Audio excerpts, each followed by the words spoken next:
Bonjour. Le lectionnaire de cette semaine nous offre un texte de l'Évangile selon Jean, le texte où Jésus et Nicodème se rencontrent.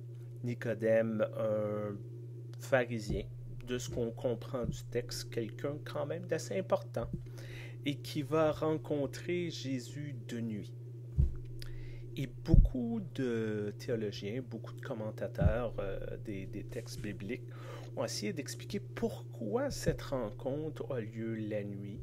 Et plusieurs avancent que Nicodème, étant justement une personne bien en vue, une personne puissante, ne veut pas être vu avec Jésus. C'est comme une rencontre clandestine. Et c'est pour ça qu'ils peuvent avoir cette conversation-là.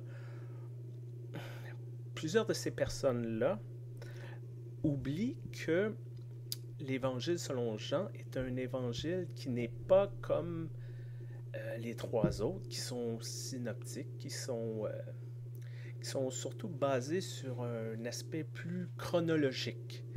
Jean, le quatrième évangile, l'Évangile selon Jean, est un évangile essentiellement symbolique. Et il doit être lu de cette façon-là, il doit être analysé de cette façon-là. Et c'est dans cet évangile que Jésus dit « Je suis la lumière du monde ».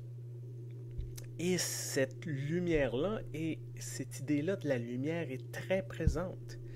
Et d'une manière vraiment assez simple, on peut comprendre que la lumière est associée à la divinité, associée à comprendre.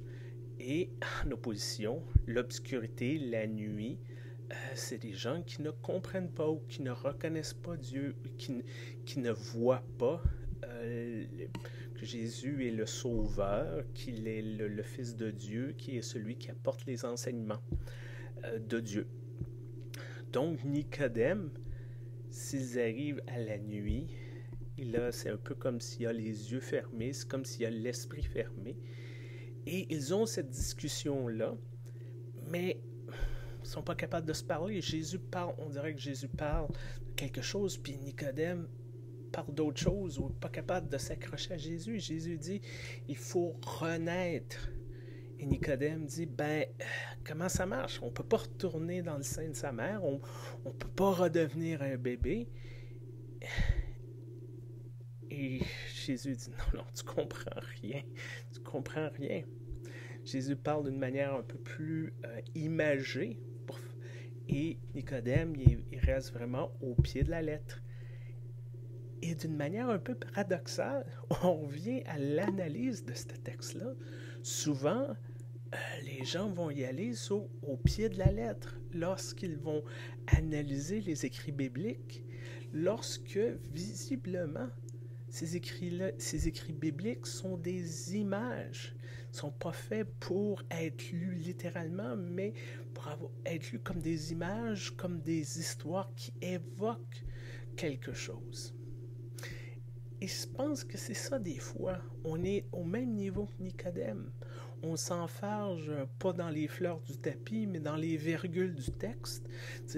Ici, il y a tel mot, mais 3 lignes plus tard, il y a tel mot qui sont en opposition. Et au lieu de dire, qu'est-ce que cette histoire-là nous conte? Qu'est-ce qu'elle nous dit sur l'être humain? Qu'est-ce qu'elle nous dit sur la foi? Qu'est-ce qu'elle nous dit sur le chemin qu'on est invité à prendre?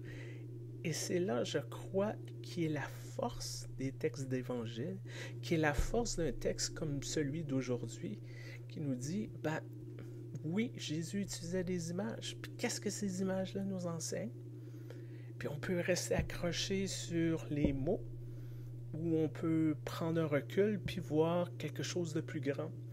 On peut s'attaquer à pourquoi cet arbre-là est malade, ou on peut prendre 3 poids de recul puis essayer de comprendre pourquoi que la forêt est en danger.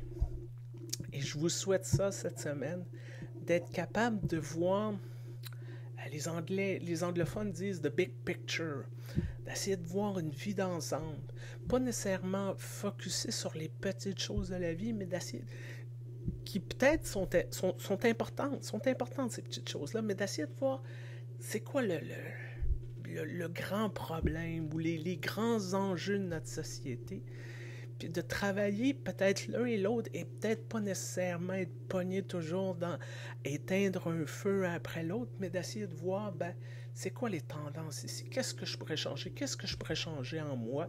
Qu'est-ce que je pourrais changer dans notre société? Alors, bonne semaine, portez-vous bien et à très bientôt, j'espère.